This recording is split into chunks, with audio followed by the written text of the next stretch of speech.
Hi, I'm Brady. I'm a rising senior from Elisa Miguel High School, and my starter project was a Simon Says game.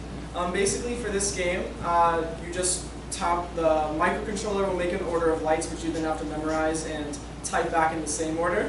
And I wasn't really any coding since the microcontroller already had all the coding, but I did have to learn like how to solder some simple electronic components such as like resistors and capacitors and understand how this worked.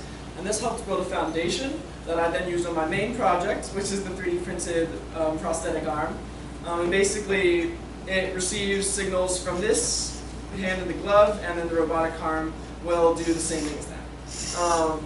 So basically, as you see, I can bend each of the fingers, and then it will respond to whatever I do. I can also, like, if I wanted to bend a finger just halfway instead of all the way, I also coded to do that. Basically, how it works is there's flex sensors on the back of the glove, which, like, as I bend them, the resistance in the flex sensors increases, and then I've been using a voltage divider. I'm able to get that resistance and map it to get the degrees, which I then send to this microprocessor down here. And then that is sent to the NRF chip, which sends the information wirelessly over here to a second microcontroller, which has code to use this information, like the degree of the flex sensors bent, and it tells these servos to turn to a specific degree, pulling on this fish line, which then controls the different fingers. Basically, the main challenge I had, going into this, I didn't have much coding experience, I didn't have much experience working with like electrical parts, and I thought that would be the problem, but surprisingly, the mechanical aspect of the hand turned out to be a big problem. I had to file down each of these things individually and finding the right balance to string these fish lines so that it's actually tight. It took me lots of tries, and finally though, once I was able to finish it, I was able to start working on modifications, which is a really cool part. So my first modification was actually getting this wireless communication to allow my hand to be farther away from the moves. And once I finished that and had to figure out how NRF chips communicate with each other, I then went on to a second milestone, which was hoping to get an accelerometer to map movements on my wrist, which was hopefully going to control a stepper motor. You can see it down here. It's still in process. I had to 3D print my own part to mount the stepper motor, and I did not have enough time to finish it, but hopefully after Blue Stamp I will go back and eventually get that working, and then I can have the complete project.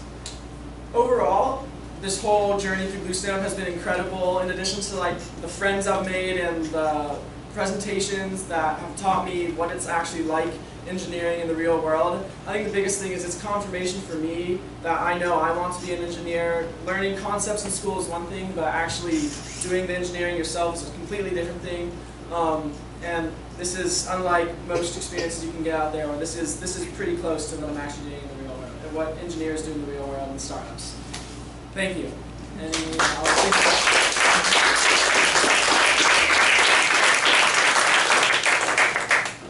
Alright, any questions?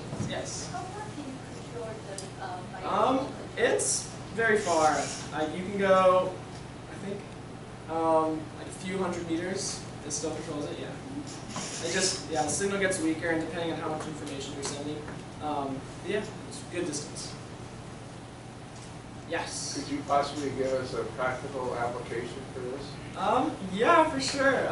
Well, a few things, like if you were working in a lab and you needed to control something that was in maybe a sterilized room or a room that could be harmful, obviously you're probably using slightly better technology than this, but like if this was refined, you can control stuff in like dangerous areas from a distance, or like people with, not like who are missing limbs.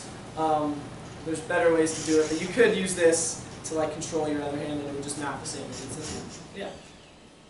Very good. Awesome. Thank you.